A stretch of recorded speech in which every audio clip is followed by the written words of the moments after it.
como cualquier otra historia de amor. Tu vida fue encendiéndose Buenas noches de a a todos. poco. Bienvenidos una vez más a estos encuentros de la sinodalidad en el libro de los Hechos de los Apóstoles, a este cuarto encuentro. El padre Gerardo nos dio ya una introducción a la obra de Lucas. El padre Oscar nos habló sobre los primeros 5 capítulos en Jerusalén. Conmigo han visto, viajamos hacia Antioquía, llegamos hasta Antioquía de Siria, cómo la palabra se fue expandiendo con esos misioneros. Y les anticipé el primer viaje de Pablo, el concilio de Jerusalén. Ahí nos quedamos hoy. Me continúa Leandro Verdini, amigo de toda la vida, estudiamos juntos, estudiamos los dos Biblias, él ahora es profesor junto conmigo en la facultad, Pentateuco y otra materia, Leandro. Y hermenéutica bíblica. Muy bien. Y él los va a introducir cursos por todos lados, un orgulloso papá de 3 nenes, ¿no? 2 varones y una nena. 2 varones y una nena, casado hace ya... Desde el ¿cuánto 2005. 2005 hasta ahora, así que felizmente casado con 3 hijos, los dejo para que los lleve con San Pablo hasta el finisterre. Hasta el capítulo 28, por lo menos hasta ahí. Muy bien. Bueno, muchas gracias Gabriel, y muchas gracias a todos los que se hacen presente en este Zoom y a todos los que quizás nos vean en algún momento de la vida por las redes sociales. Ojalá que sea de provecho este encuentro. Bueno, tal como decía Gabriel, me toca comenzar esta parte del libro de los Hechos de los Apóstoles, que nosotros un poco diagramamos o partimos siguiendo el esquema de Lucas, a partir de este capítulo 16, que continúa, digamos, o comienza después de lo que Gabriel les presentaba un poco la semana pasada, que era el Concilio de Jerusalén, el encuentro Pablo y Bernabé, después de todo lo que habían experimentado, cuando habían estado por la zona de Turquía haciendo una misión, habían entonces, a partir de ello y a partir de la experiencia que había tenido también Pedro, se había juntado toda la iglesia, la iglesia de Antioquía había enviado a sus 2 representantes para que cuenten toda esta experiencia, y entonces pasó lo que ustedes han podido apreciar en el Concilio de Jerusalén. Entonces retomamos un poco, yo voy a ir tratando de mostrarles todo este gran bloque, intentando que ustedes se entusiasmen y después puedan leer toda esta parte del libro de los Hechos, que suele ser la menos frecuentada por los lectores. Entonces tratar de darles o de brindarles algunos elementos para que después puedan acercarse al libro. Vamos a partir del capítulo... Pablo... En el versículo 35, capítulo 15, versículo 35, allí se cuenta que Pablo y Bernabé se quedaron en Antioquía enseñando y anunciando en compañía de otros muchos la buena nueva, la palabra del Señor. Desde allí partimos, con Pablo y Bernabé, que ya habían vuelto de Jerusalén a Antioquía, y desde la ciudad de Antioquía partimos. Yo voy a ir leyendo varios textos. Si a ustedes les resulta más fácil, tienen la Biblia adelante, yo les voy diciendo el capítulo, el versículo, ustedes van siguiendo la lectura. Si eso los pierde, escuchen tranquilos, yo voy a ir leyendo, en todo caso, si quieren, tomen nota del capítulo y versículo para después poder repasarlo, y si no, van a poder volver a ver el video. Si se quieren torturar, pueden volver a escuchar esto que decimos, que va a estar subido en unos días a YouTube. Sobre todo si se pierden algo que querían memorizar o tomarlo. Muy bien, dicho esto, entonces, partimos desde Antioquía. Yo voy a Disculpe, compartir la disculpe. pantalla. Sí, ¿Qué capítulo es y qué versículo? estoy en 15:35. 15:35. Desde ahí arrancamos. Yo voy a compartir la pantalla, sobre todo porque ahora tenemos como un recorrido. A ver. Ustedes están viendo. Ahí está. ¿Están viendo la presentación, Ana María? Pantalla completa. Sí. Sí, Se ve perfecto. perfecto. Pantalla completa, perfecto. Exactamente. Bueno, muy bien. Acá tenemos entonces el mapa aquí ustedes pueden ver, yo les estoy señalando con el cursor, en el extremo de la pantalla, la ciudad de Antioquía, ¿no? Al norte de Jerusalén, hacia donde volvieron Pablo y Bernabé.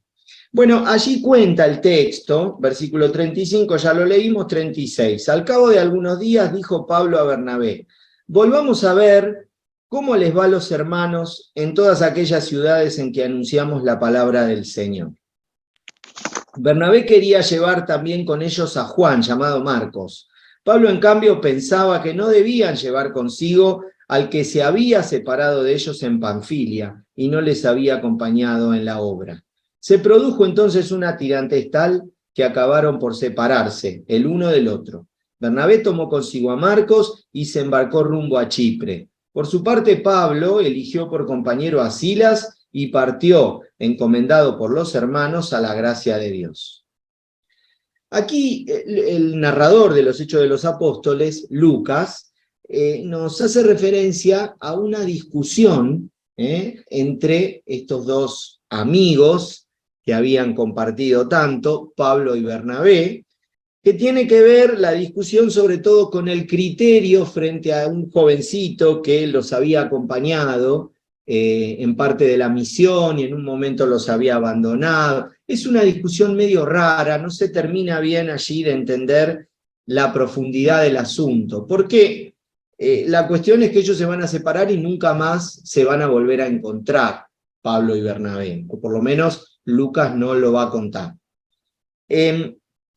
Pablo va a comenzar aquí una obra autónoma, una misión autónoma con este compañero Silas y los hermanos que va a ir conociendo. Un poco, probablemente lo que haya sucedido tiene justamente que ver con esto, que Pablo de alguna manera se fue independizando de toda esta iglesia y fue llevando adelante una misión. Puede haber habido alguna diferencia como esta que Lucas presenta, pero la cuestión es que de aquí en más el protagonista de la misión va a ser solamente Pablo, y ya no más Bernabé. Entonces fíjense, el texto dice: después recorrió Siria y Cilicia, consolidando las iglesias. Yo les voy a ir allí marcando el recorrido que él va realizando, ¿no? Más o menos. La zona de Siria, ahí figura en el mapa más abajo, pero en realidad se extiende, ¿no? Hacia el norte, por eso Siria, saliendo de Antioquía, y luego la región de Cilicia. Capítulo 16, versículo 1. Llegó también a Derbe, perdón, ahí está. Llegó también a Derbe y Listra. Había allí un discípulo llamado Timoteo, hijo de una mujer judía creyente, pero de padre griego. Los hermanos de Listra e Iconio daban de él un buen testimonio. Pablo quiso que se fuera con él. Le tomó y le circuncidó a causa de los judíos que había por aquellos lugares, pues todos sabían que su padre era griego. Aquí se cuenta, ¿no? Ya cuando Pablo comienza esta misión, enseguida en Listra conoce a Timoteo, este discípulo que lo va a acompañar en toda su misión, y que después la tradición rescatará esas cartas que conocemos, ¿no? Como las cartas de Pablo a Timoteo, tan impresionantes, tan lindas.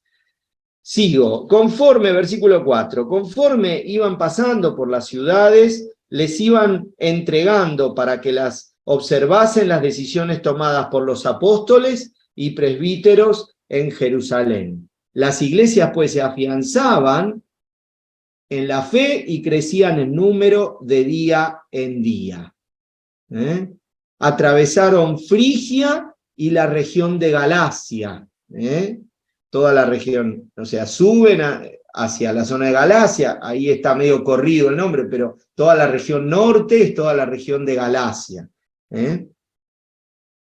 Pues el Espíritu Santo les había impedido predicar la palabra en Asia. Estando ya cerca de Misia, intentaron dirigirse a Bitinia, pero no se lo consintió el Espíritu de Jesús. Fíjense, Lucas nos va mostrando cómo el viaje que ellos van realizando, de algún modo, va siendo guiado por el Espíritu Santo.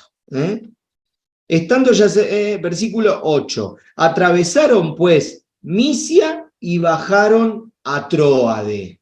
Allí la flecha ya llegó a Tróade, que está señalado justo ahí sobre la costa. Y miren lo que sucede.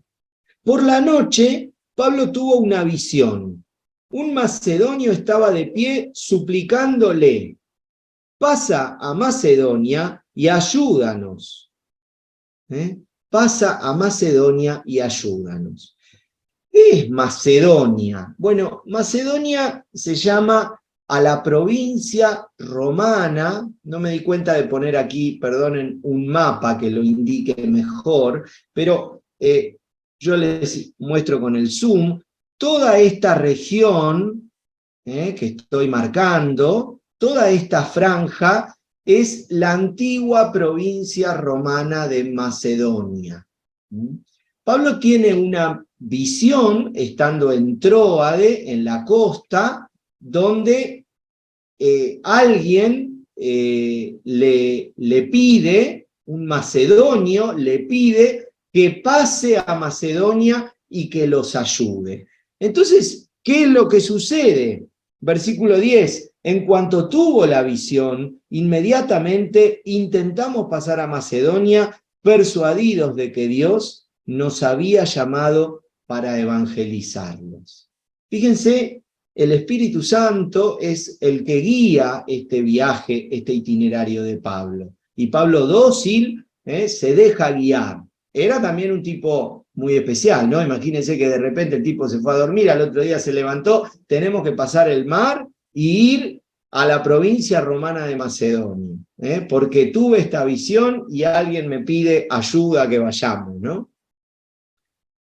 Es interesante porque lo que va a suceder es que por primera vez, o así lo presenta Lucas, no necesariamente fue la primera vez que un cristiano pasó al continente europeo. Ya habían llegado cristianos al continente europeo por otros medios, pero Lucas aquí nos va presentando este itinerario que va realizando el apóstol, ¿no? Entonces, en este paso, lo que va a suceder es que el evangelio va a tocar por primera vez suelo europeo, porque Pablo va a evangelizar regiones que no habían sido evangelizadas. Esperen que tiene que la otra flecha pasar. Ahí está. Pablo pasa a Macedonia. Versículo 11 dice: nos embarcamos en Tróade y fuimos...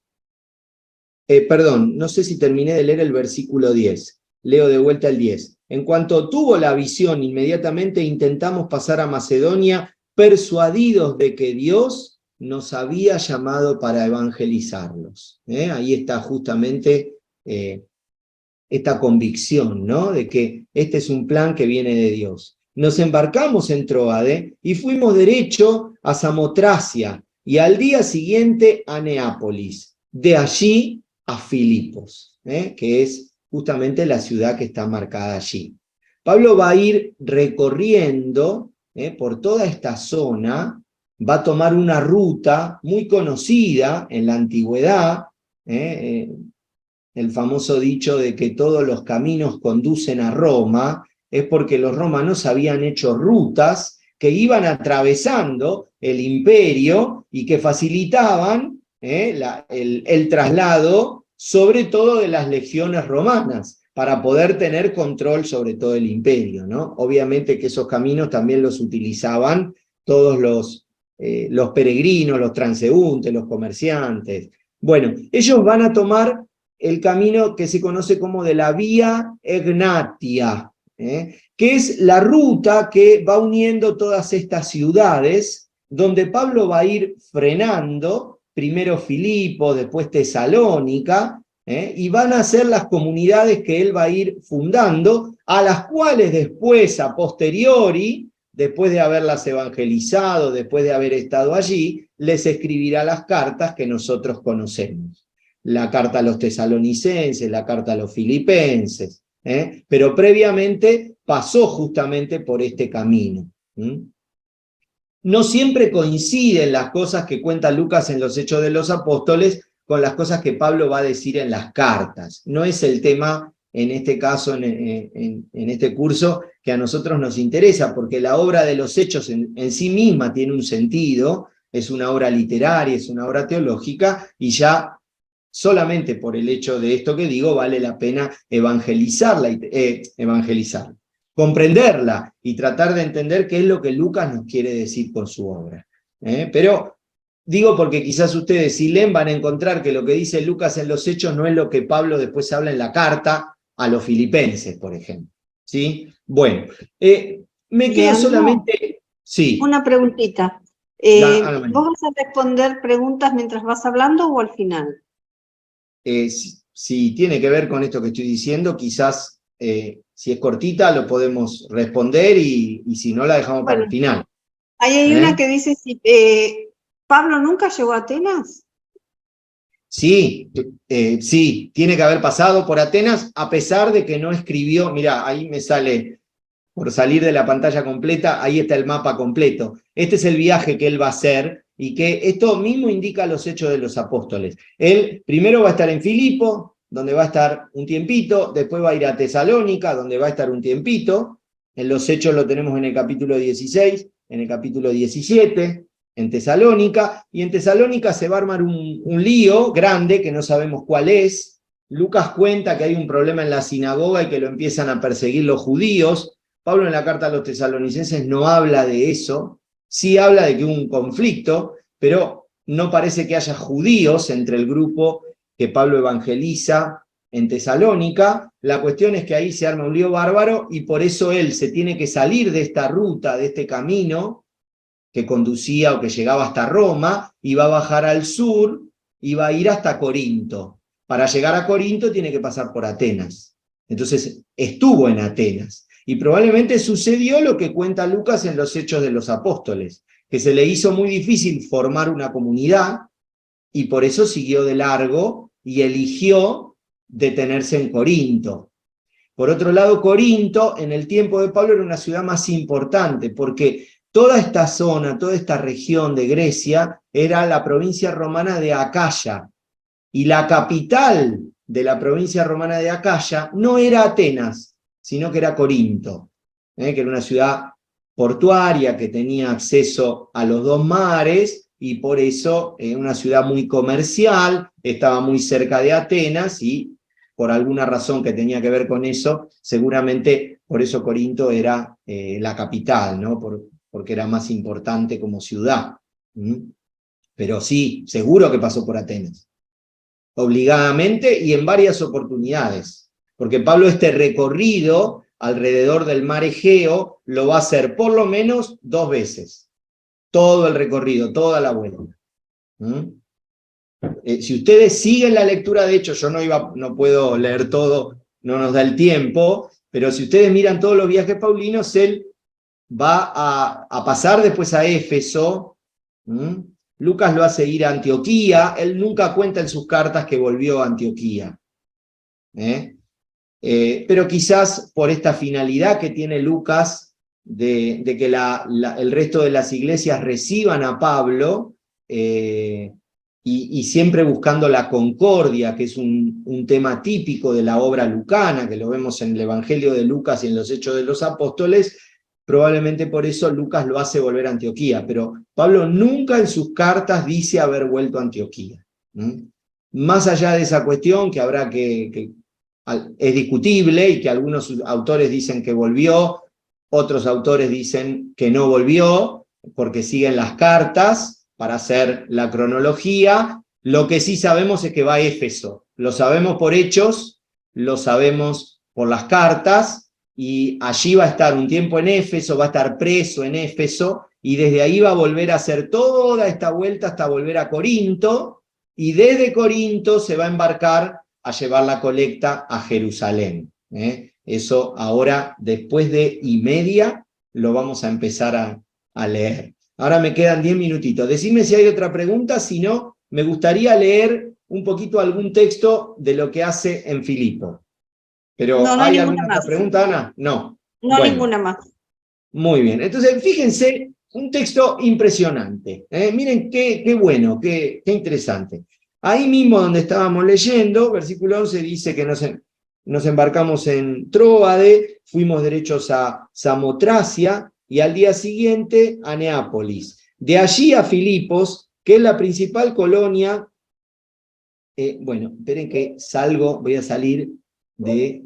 Ahí está, así me ven más grande, ahí está. Si no quedo ahí chiquito y el mapa ya lo vieron. Entonces llegamos a... me perdí. De allí a Filipos, que es la principal colonia de la demarcación de Macedonia. En esta ciudad nos detuvimos algunos días. El día de sábado salimos fuera de la puerta, a la orilla de un río, donde suponíamos que habría un lugar de oración. Nos sentamos y empezamos a hablar a las mujeres que habían concurrido. Una de ellas, llamada Lidia, vendedora de púrpura, natural de la ciudad de Tiatira y que adoraba a Dios, nos escuchaba.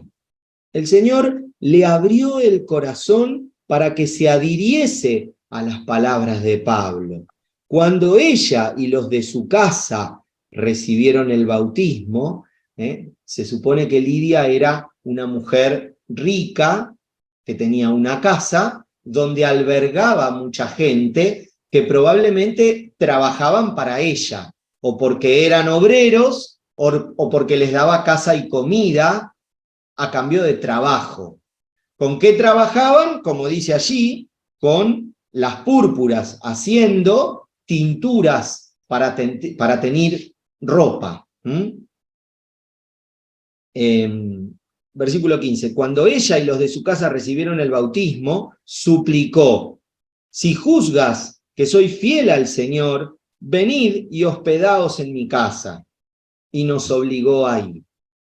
Sucedió que al ir nosotros al lugar de oración, nos salió al encuentro una esclava poseída de un espíritu adivino, que pronunciando oráculos producía mucho dinero a sus amos. Nos seguía a Pablo y a nosotros gritando: estos hombres son siervos del Dios Altísimo, que les anuncian un camino de salvación. Venía haciendo esto durante muchos días. Cansado, Pablo se volvió y le dijo al espíritu: en nombre de Jesucristo te mando que salgas de ella. Y en el mismo instante salió. Al ver sus amos que se les había ido su esperanza de ganancia, prendieron a Pablo y a Silas y los arrastraron hasta el ágora, ante los magistrados. Los presentaron a los pretores y dijeron: estos hombres alborotan nuestra ciudad, son judíos y predican unas costumbres que nosotros, por ser romanos, no podemos aceptar ni practicar. La gente se amotinó contra ellos. Los pretores les hicieron arrancar los vestidos y mandaron a azotarlos con varas. Después de haberles dado muchos azotes, los echaron a la cárcel y mandaron al carcelero que los guardase con todo cuidado. Al recibir tal orden, los metió en el calabozo interior y sujetó sus pies con un cepo. Fíjense cómo terminó este tipo, Pablo, y su amigo Silas y Timoteo. Los tres, estaban los tres. Por haber curado a una supuesta endemoniada, que le venía molestando y molestando y molestando, y lo tenía cansado porque lo único que hacía era perjudicar el trabajo de predicación. La gente se amotinó, se armó un gran revuelo, se masificaron, lo llevaron a los magistrados y enseguida terminó preso, en tierra extranjera, metido en una cárcel, en la mazmorra, o sea, en el calabozo interior, bajo el suelo y con un candado en los pies. De repente, todo se oscureció. Y el texto cuenta algo maravilloso, versículo 25. Hacia la medianoche, Pablo y Silas estaban en oración, cantando himnos a Dios. ¿Qué son los himnos a Dios? Canciones, me dirán ustedes, ¿no? Los ¿Pero salmos. cuáles son las canciones? Los salmos. Los himnos que se le cantan a Dios son los salmos. Pablo era judío, ¿no? Silas era judío, entonces le cantaban a Dios salmos. ¿Qué otra cosa le iban a cantar? En el momento donde todo parecía que se les había cerrado, Lucas lo dice brevemente, en pocas líneas, pero si ustedes hacen una composición de lugar, el tipo había terminado preso, en Filipo, en otro continente, no tenía defensor, lo metieron en la cárcel abajo de la tierra, lo cuidaba un carcelero y le pusieron un candado en los pies. ¿Qué se puso a hacer Pablo? Se puso a alabar al Señor con salmos. Los presos los escuchaban. De repente se produjo un terremoto tan fuerte que los mismos cimientos de la cárcel se conmovieron. Al momento quedaron abiertas todas las puertas y se soltaron todas las cadenas. Fíjense qué impresionante, ¿no? Lo que puede hacer el poder de la oración. Probablemente Pablo con su predicación no hubiese logrado esto. Que la tierra tiemble, que se suelten todas las cadenas y que se abran todas las puertas. Pero lo produjo el Señor desde la impotencia máxima de los 3 evangelizadores. A veces nos cuesta entender, el libro de los Hechos nos va llevando siempre por este camino, que los testigos del resucitado no necesitan del poder de este mundo para lograr la voluntad de Dios, para que suceda lo que Dios quiere que pase. Al contrario, siempre van a estar sometidos a los poderes de este mundo. Porque en realidad el que hace la obra es Dios. Lo vamos a ver, me parece, con un poco más de claridad en la parte del juicio a Pablo.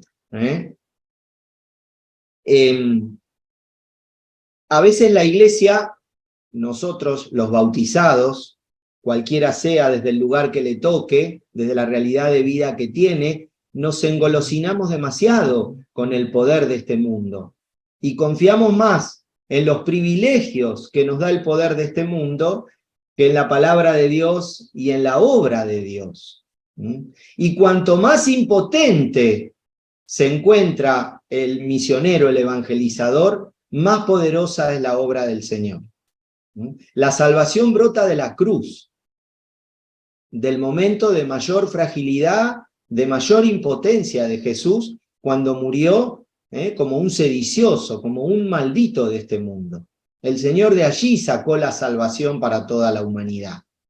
Bueno, ese es el modelo que van a copiar estos evangelizadores. Despertó el carcelero al ver las puertas de la cárcel abiertas, sacó la espada e iba a matarse. Él mismo se iba a suicidar, creyendo que los presos habían huido. Pero Pablo le gritó: no te hagas ningún mal, que estamos todos aquí. El carcelero pidió luz, entró de un salto y tembloroso se arrojó a los pies de Pablo y Silas, los sacó fuera y les dijo: señores, ¿qué tengo que hacer para salvarme? Le respondieron: ten fe en el Señor Jesús y te salvarás, tú y tu casa. Y le anunciaron la palabra del Señor a él y a todos los de su casa. ¿Ven? Capaz que tuvo que ir ahí, porque si no este carcelero nunca se hubiese salvado, nunca hubiese podido ir a escucharlo. al lugar de oración, porque tenía que cuidar a los presos. Andá a saber por qué el Señor lo llevó ahí. Pero bueno, se bautizó él y toda su casa, toda su familia. En aquella misma hora de la noche, el carcelero los tomó consigo y les lavó las heridas. Inmediatamente recibió el bautismo él y todos los suyos. Les hizo entonces subir a su casa, les preparó la mesa y se alegró con toda su familia por haber creído en Dios. ¿Ven? Ahí está.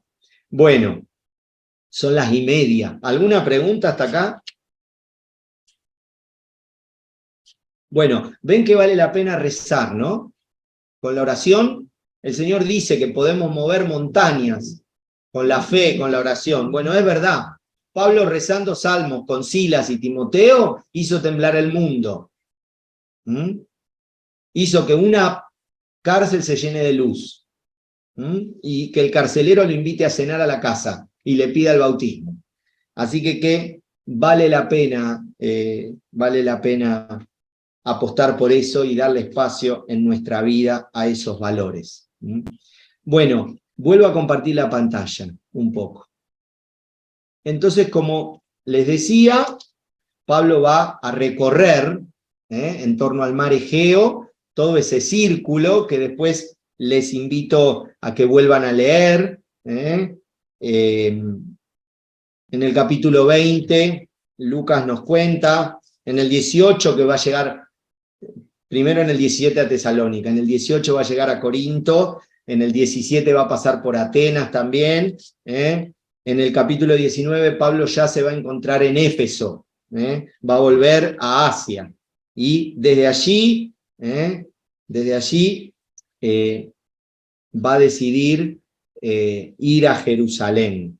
Él cuenta en sus cartas que a Jerusalén va desde Corinto. Aquí Lucas en un momento hace como una laguna, no queda tan claro bien desde dónde sale Pablo, lo dice muy sucintamente, probablemente porque no tenía allí las fuentes o porque por alguna otra razón él, que tiene que ver con el proyecto de su obra, no necesitaba saber o escribir todo lo que él sabía, porque a él le interesaba transmitirnos un mensaje teológico, y no es un programa de chimentos el libro de los Hechos. Entonces por eso hay cosas que nosotros queremos saber y él no nos la cuenta. Bueno, a partir del capítulo 21 se va a contar que Pablo va a llegar a Jerusalén. Nosotros sabemos por las cartas que él va a llevar una colecta a Jerusalén. Aquí no está claro, él no dice, Lucas no dice a qué va Pablo a Jerusalén, pero Pablo va a hacer, en esa segunda vuelta que hace desde Éfeso hasta llegar a Corinto, él va a organizar una gran colecta. El que inventó la colecta de Cáritas, más por menos, es el apóstol Pablo, allí por el año 50 después de Jesucristo.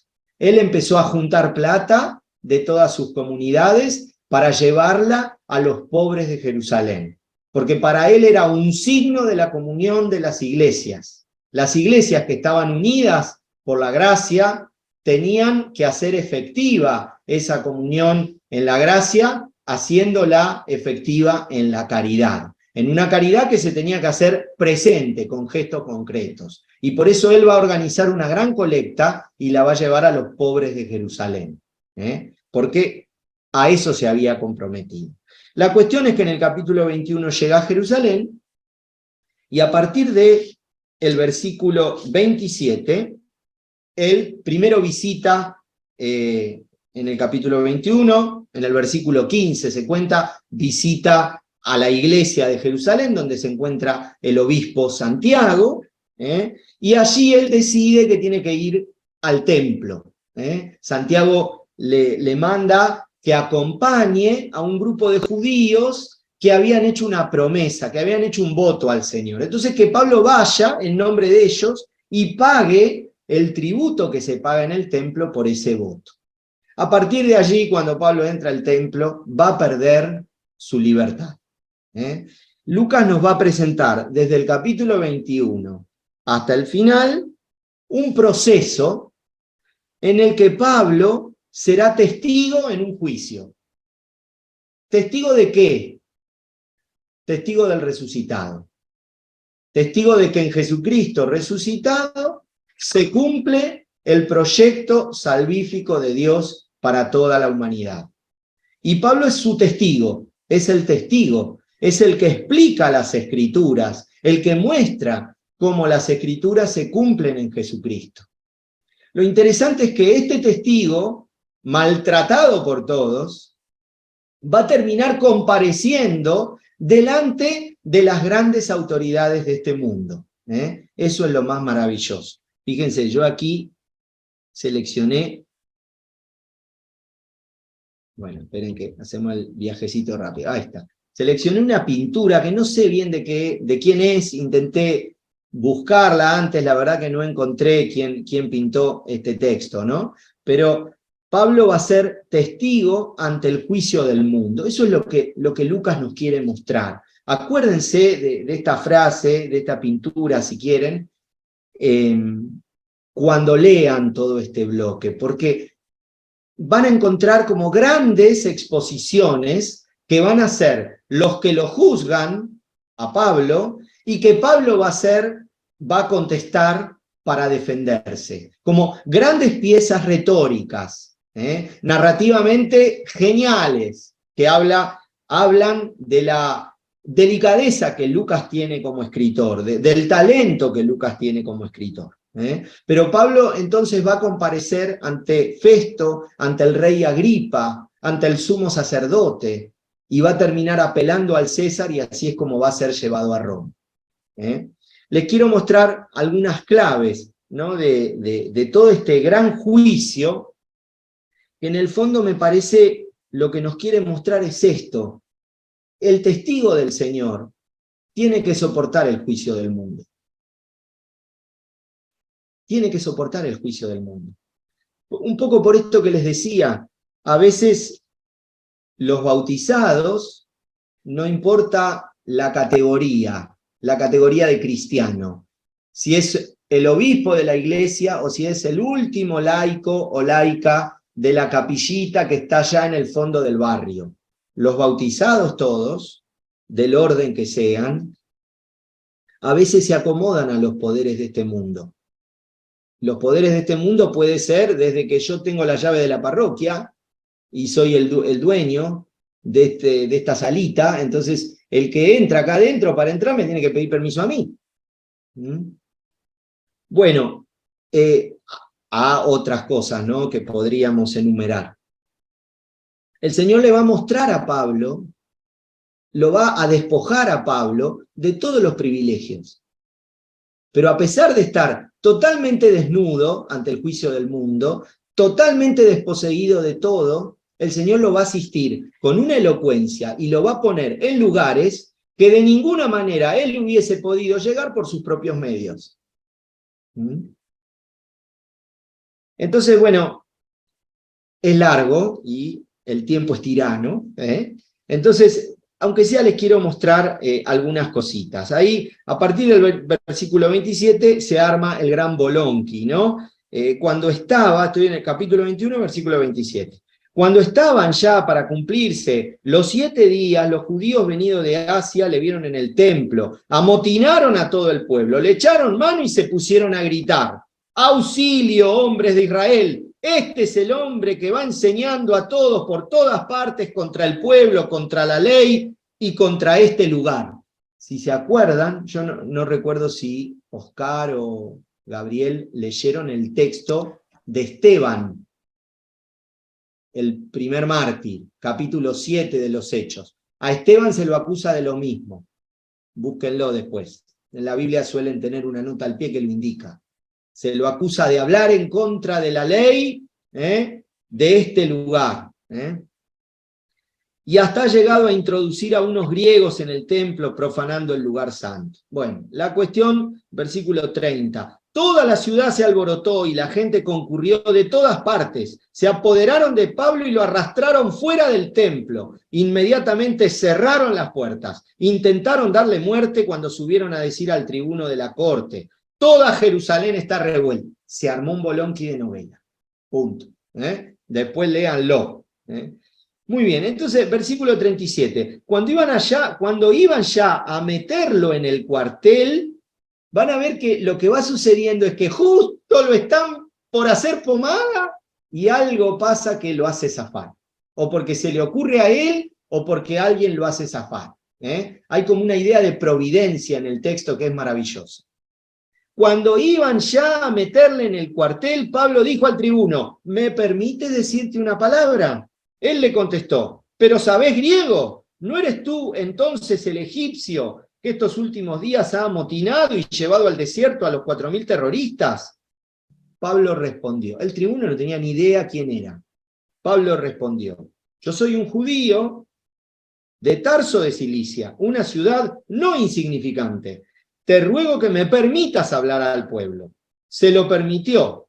Pablo, de pie sobre las escaleras, pidió con la mano silencio al pueblo y haciéndose un gran silencio, les dirigió la palabra en lengua hebrea. El tipo, un capo total, porque le habla en griego a uno y entonces, ¿sabés griego? Te escucho, pero después le habla en hebreo a los otros y lo escuchan todo, ¿no? Y se arma un gran silencio.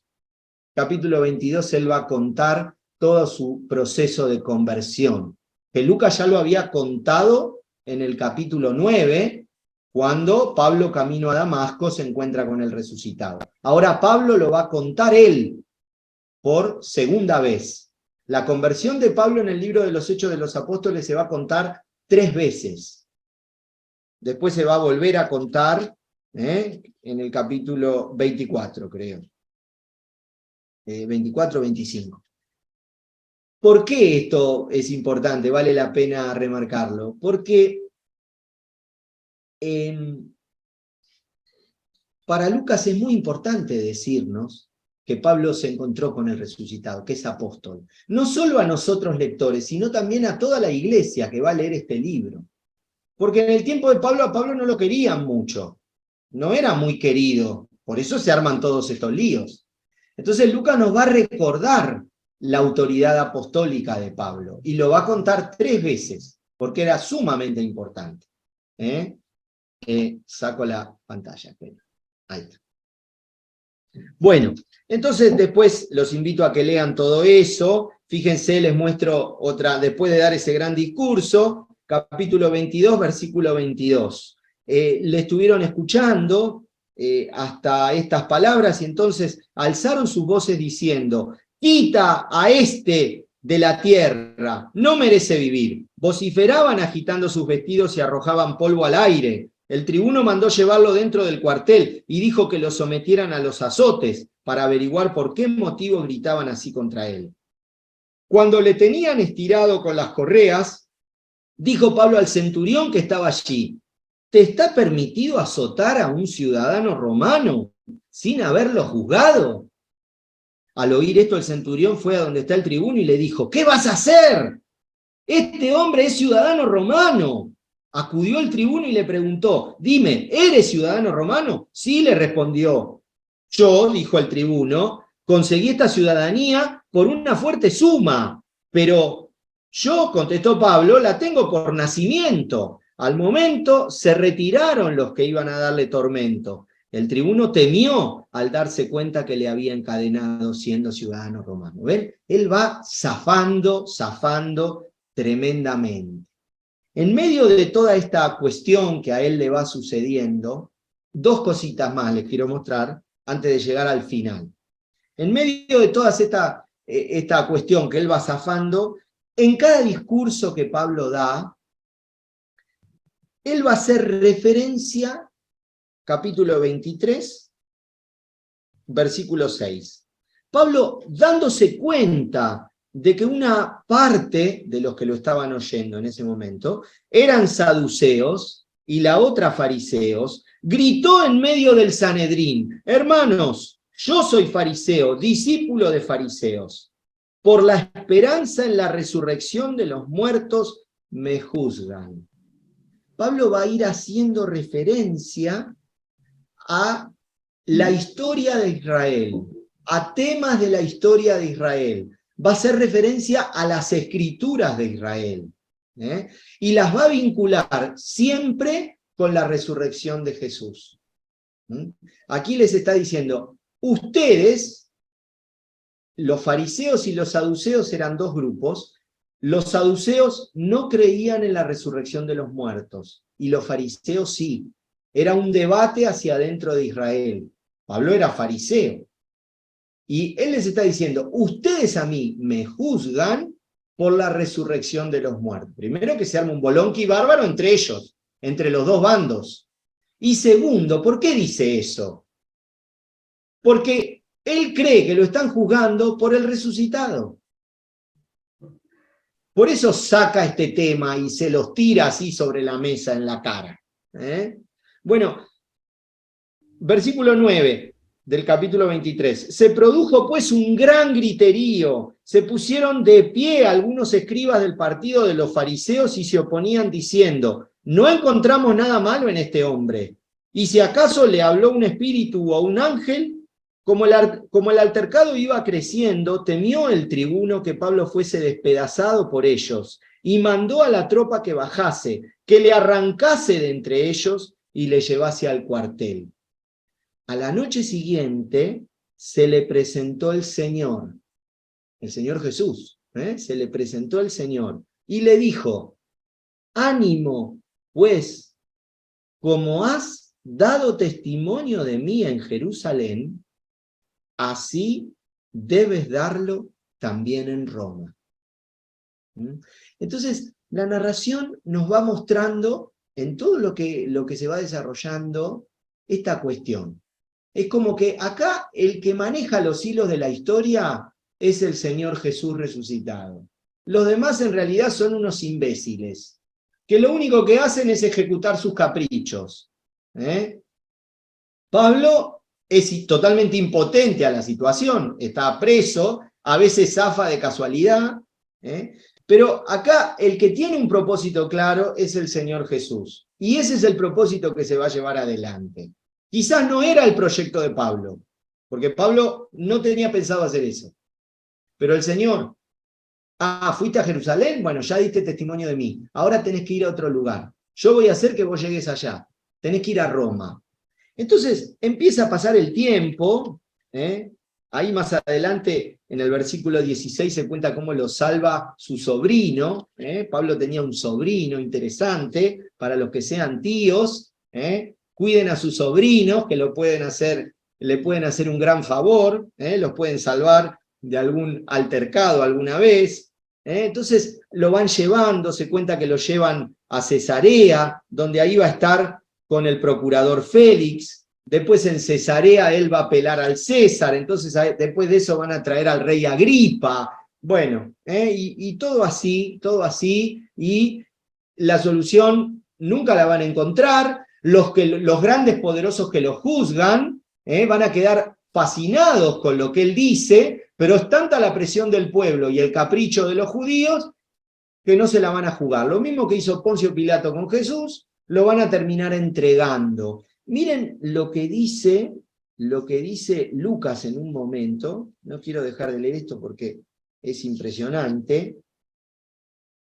En el capítulo 24, versículo 22. Félix, que estaba bien informado en lo referente al camino, el camino es la iglesia, les dio largas diciendo, cuando baje el tribuno Lisias, decidiré vuestro asunto.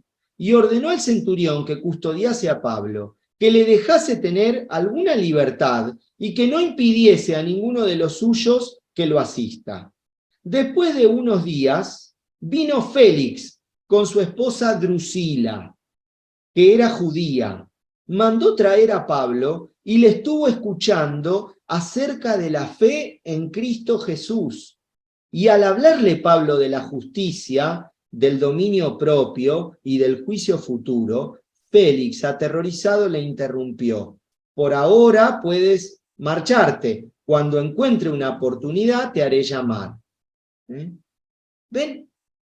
Pablo da testimonio de Cristo Jesús delante de los poderosos de este mundo. Hay otro momento en el cual se cuenta, no sé si era con el rey Agripa, que a él le gustaba lo que Pablo decía, que le caía simpático. Mirá, acá, capítulo 26. Mientras estaba él diciendo esto, estoy en el 24, leo desde acá. Mientras estaba Pablo, ¿no?, diciendo esto en su defensa, Festo le interrumpió gritándole: «Estás loco, Pablo, las muchas letras te hacen perder la cabeza». Pablo contestó: «No estoy loco, excelentísimo Festo». Miren cómo habla, ¿no?, de igual a igual, acá, tete a tete, como se suele decir. «No estoy loco, excelentísimo Festo, sino que proclamo cosas verdaderas y sensatas. Bien enterado está de estas cosas el rey, ante quien hablo con valentía. No creo que se le oculte nada, pues no han pasado en un rincón. ¿Crees, rey Agripa, a los profetas? Yo sé que crees». ¿Ven? Él contrasta siempre con las escrituras de Israel. Porque para Pablo, lo que acontece en Jesucristo es el cumplimiento de las escrituras. No se olviden en la hora lucana nunca del paradigma del texto de los discípulos de Maús. El resucitado cuenta, ¿se acuerdan? Le explica a Cleofás y al otro, comenzando por Moisés y siguiendo por los profetas, les interpretó las escrituras en todo lo que se refiere a él. Las escrituras de Israel prueban a Jesucristo para Lucas. Esa es la idea, ¿no? Entonces le dice al rey Agripa: ¿crees en los profetas? Agripa le contesta: por poco me convences para hacer de mí un cristiano.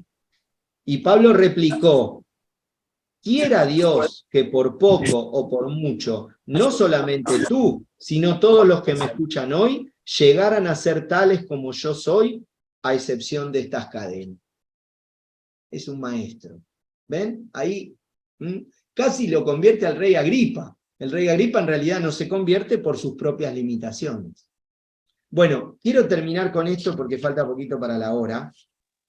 Pablo va a apelar al emperador, lo van a mandar a Roma, preso, va a llegar en barco, después de un viaje lleno de altercados. Pero bueno, la cuestión es que él va a llegar primero a Malta, luego llega a Roma, y allí se cuenta, 3 días después convocó a los principales judíos.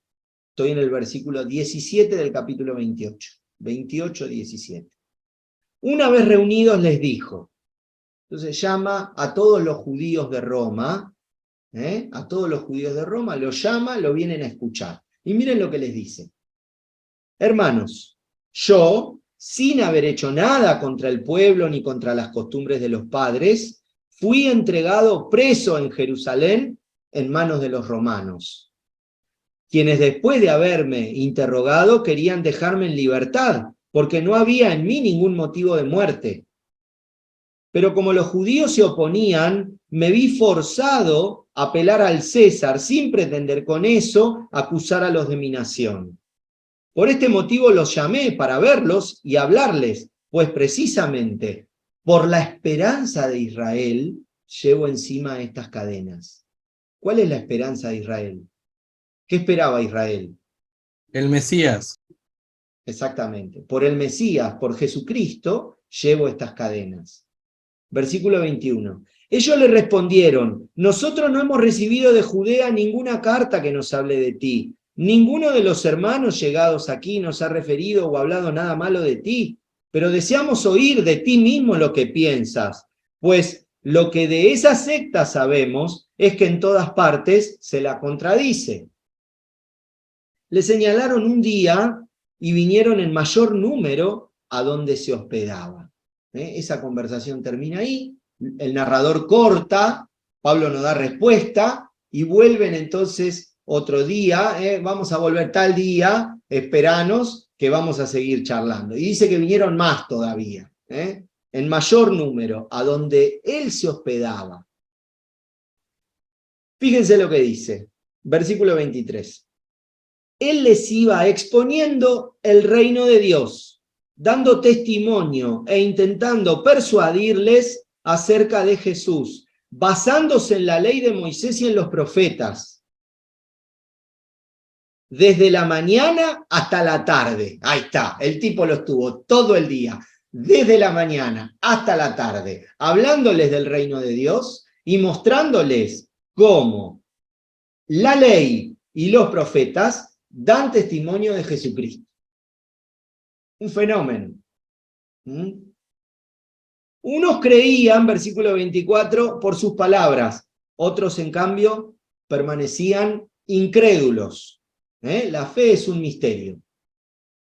El corazón del hombre, cuando está cerrado a la palabra de Dios, es impermeable. Es como el piloto con la lluvia. Cuando en desacuerdo entre sí mismos ya se despedían, Pablo dijo esta sola cosa. Y acá se arma el bolonqui. Con razón habló el Espíritu Santo a vuestros padres por medio del profeta Isaías.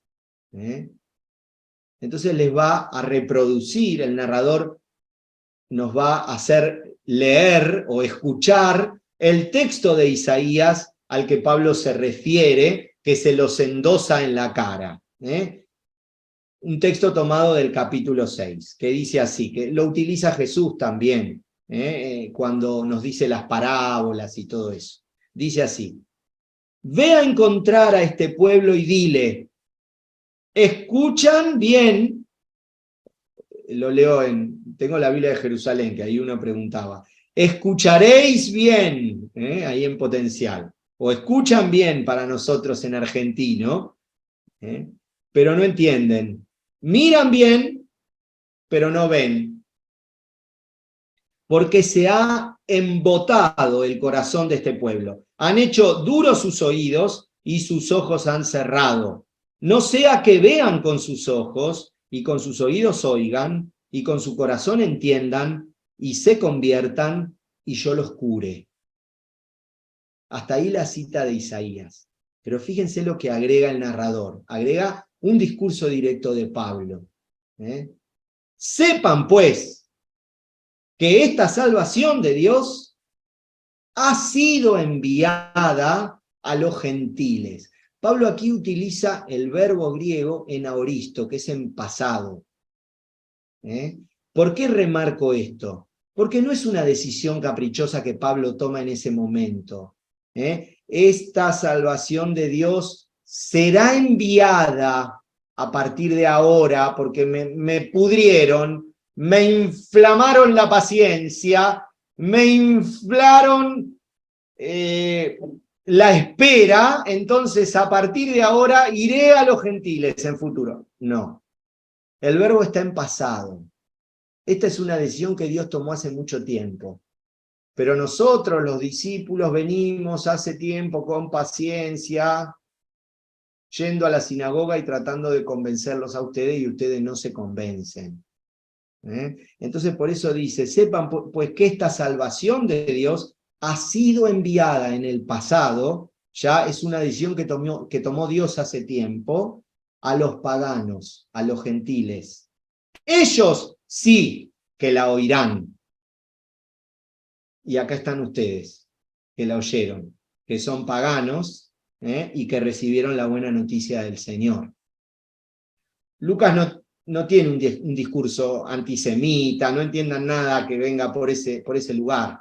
Lucas escribe los Hechos de los Apóstoles al final del siglo I, cuando la iglesia cristiana ya estaba separada de la sinagoga de Israel, y ya estaba forjando su propia identidad, a pesar de que había algunos cristianos que seguían discutiendo que el cristianismo tenía que vivir adentro de Israel, y fagocitarse con Israel, con los judíos.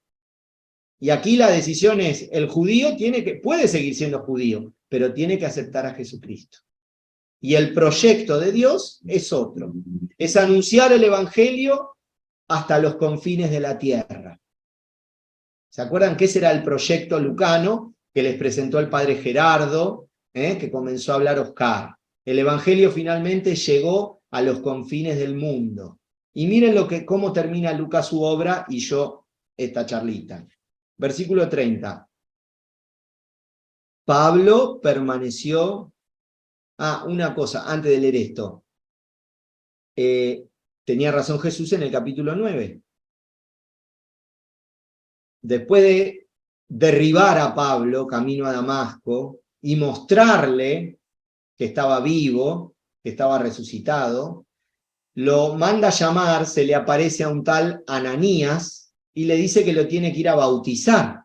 Anda a bautizar a Pablo, y Ananías no quiere saber nada. Le dice, pero vos estás loco, voy a ir a bautizar a ese asesino serial, a ese judío fanático que nos viene persiguiendo y nos viene haciendo la vida imposible.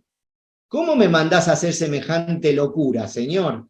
Y el Señor le responde, capítulo 9, versículo 15, anótenlo si quieren. El Señor le responde, vete pues, este me es un instrumento elegido para llevar mi nombre a los gentiles, a los reyes y a los hijos de Israel.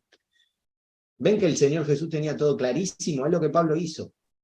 Lo predicó a él delante de los hijos de Israel, fue a Jerusalén, fue delante de uno, de otro, de otro, de otro, de otro, delante de los reyes que lo escucharon y ahora delante de los paganos. Capítulo 28, versículo 30. Pablo permaneció 2 años enteros en una casa que había alquilado, de prestado, medio de prestado. Alquilaba una casa. Acá la tradición romana dicen que la casa es esta, miren.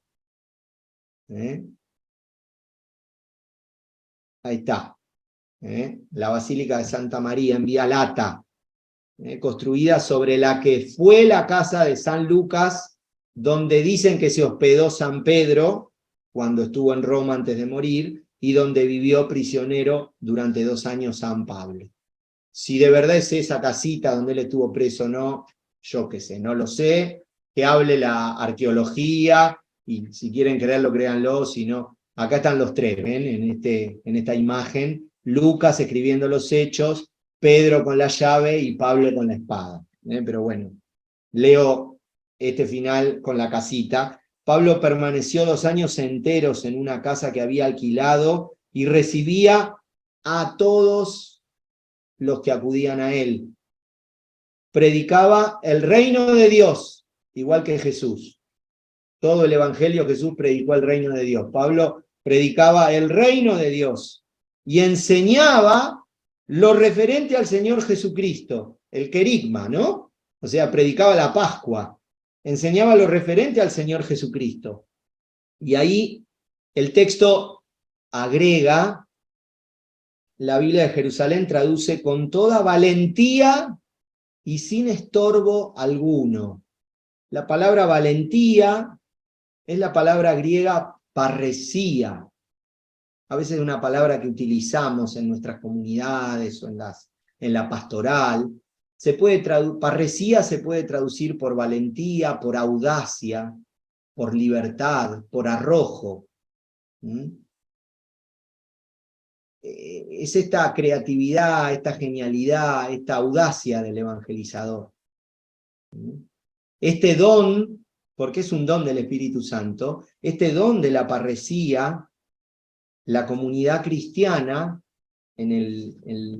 al principio de los Hechos de los Apóstoles, se dice que la tiene Pedro, en el capítulo 2, y después en un texto muy hermoso, en el capítulo 4, versículo 31, la comunidad cristiana se junta a rezar, y dice, acabada su oración, retembló el lugar donde estaban reunidos, y todos quedaron llenos del Espíritu Santo, y proclamaban la palabra de Dios con parresía.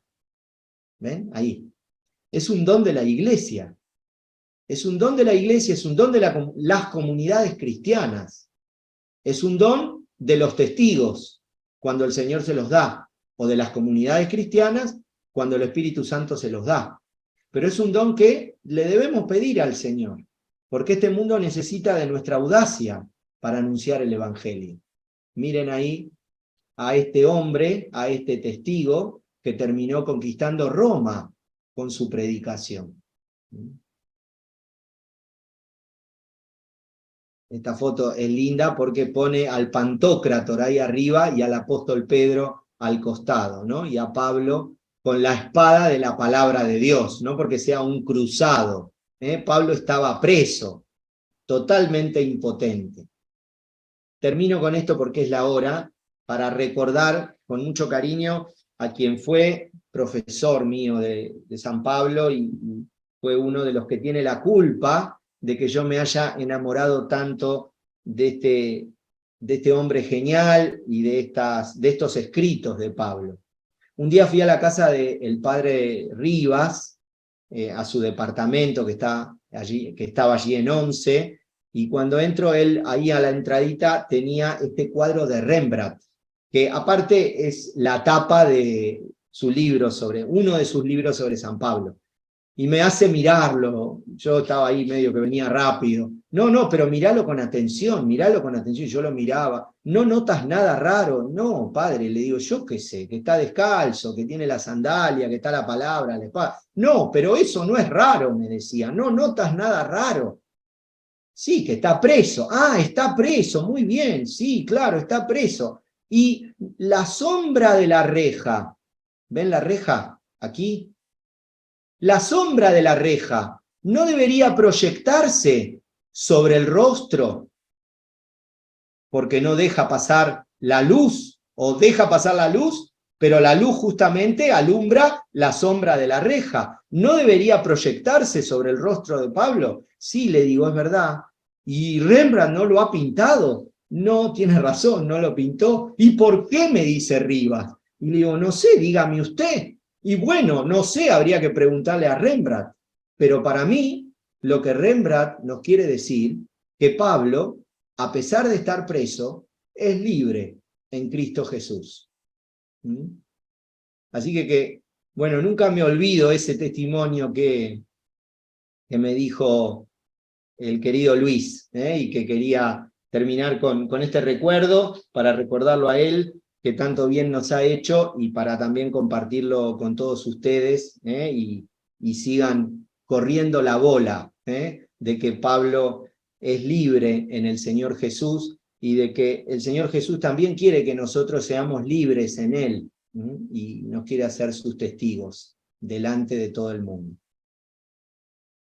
Muy bien, muchas gracias. No sé si alguien tiene alguna pregunta. Mira, Leandro, te agradezco ¿Cómo porque... le va? ¿Cómo andas? Te agradezco porque me anticipaste el retiro para Semana Santa. Gracias, estoy muy lindo, muy contento del entusiasmo espiritual para mi edad, para mi misión y para todos nosotros, ¿no? Que estamos predicando con la palabra, que tenemos que tener ese tono concreto de serenidad y alegría interior. Gracias. Un saludo a todos Misiones. Gracias.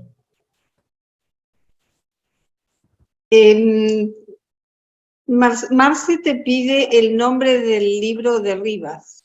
El nombre del libro de Rivas. San Pablo. A ver, espera. Sus obras escritas de San Pablo. ¿Te lo acordás, Gabriel? Decilo. Yo lo estoy buscando. San Pablo, ¿no? Esos escritos, su teología, sus obras. Ese, sí. Ese, y después. Ese es el que tiene el cuadro de Rembrandt. Que ahora no lo encuentro, pero...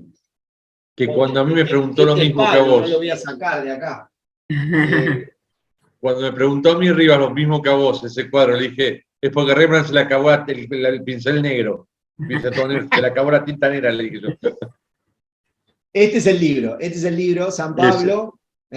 Y después tiene también este que es muy lindo, Pablo y la Iglesia. Pablo y la Iglesia.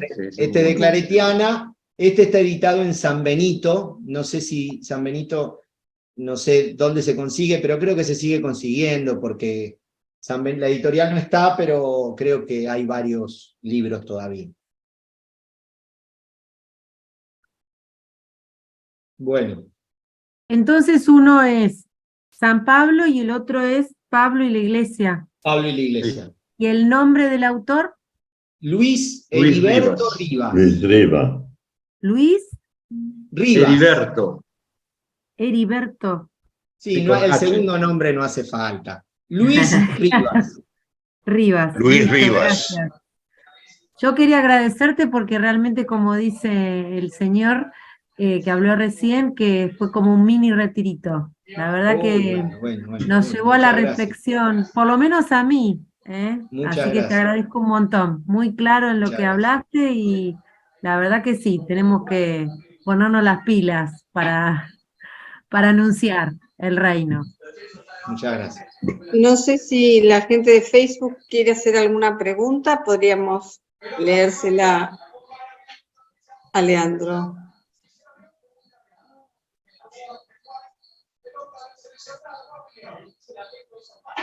Saludos a los catamarqueños que ahí me saludan en el chat. Ahí puse a la Virgen del Valle por si venía Oscar.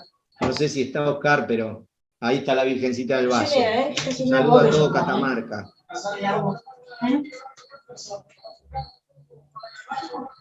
Yo quiero agradecerle, padre, no sé.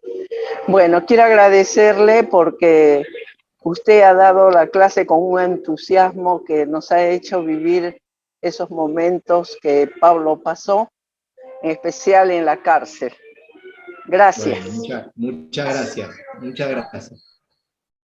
Yo también te agradezco. Nosotros somos una comunidad no vidente, como las expectativas. No la escucho, hermana, mucho. ¿Ahora me escuchás? A ver, un poquito mejor, sí. Sí, ahí sí, sí. Bueno, que somos contemplativas, Laura de Millones. Oh, sí. ¿Están en Claypole? Sí. ¿Usted está en Claypole? Sí, sí, sí. Yo soy de Lomas, así que somos de la misma diócesis. Ah, mira, qué lindo. No sabe qué buenas que son estas hermanas y el bien que le hacen a toda la iglesia. Mis hermanas te están escuchando día por día cuando llega el YouTube, ¿no? Entonces, Bueno, muchas gracias. Un saludo grande a todas. Bueno, no, pero muy rico, realmente muy rico. Las hermanas dicen, se le entiende más a él que en el curso que nos anotamos. Muchas gracias, hermana. Bueno, si no hay más preguntas, Ana, desde el Facebook. No hay preguntas, pero quería ser justa, porque el otro día comenté, cuando estuvo el padre Tapia, que era el autor del libro, junto con otros, la Biblia profética apostólica de los creyentes, y uno de los otros es Leandro. Así que Leandro, que es doctor, que es laico, ahí tiene el libro que les habíamos dicho. Pero también Leandro escribió otro libro que es sobre los profetas Nahum y Habacuc, que no sé si me olvido de alguno. Vuelta, sí. Después búsquenlo y al que le guste. Bueno, excelente libro, excelente libro. Bueno, muchas gracias. Desconocido para mí hasta el momento de haber leído el libro. Muchas gracias. Bueno, así que en Facebook no veo más preguntas, voy a volver a... Bien. No, son todos agradecimientos, al igual que en este chat. Así que, Alicia. Sí. Realmente, bueno, muchísimos agradecimientos y bueno, excelente realmente el momento que hemos compartido y la reflexión acerca de esta iglesia y estos primeros cristianos y el traerla a nuestro presente, a nuestra iglesia hoy. Así que bueno, el jueves que viene nos volvemos a encontrar, en este caso, bueno, con Verónica Talamé, la directora del Departamento Nacional, y vamos a tener un momento orante.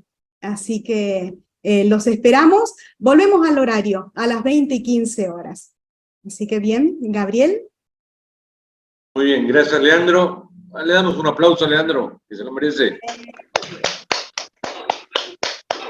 Linda, gracias. Bueno, muchas gracias. Y le dejo la bendición. Vayan a cenar y a ver a Messi. Gracias por haber venido, aparte, que era el partido. Callate, Leandro.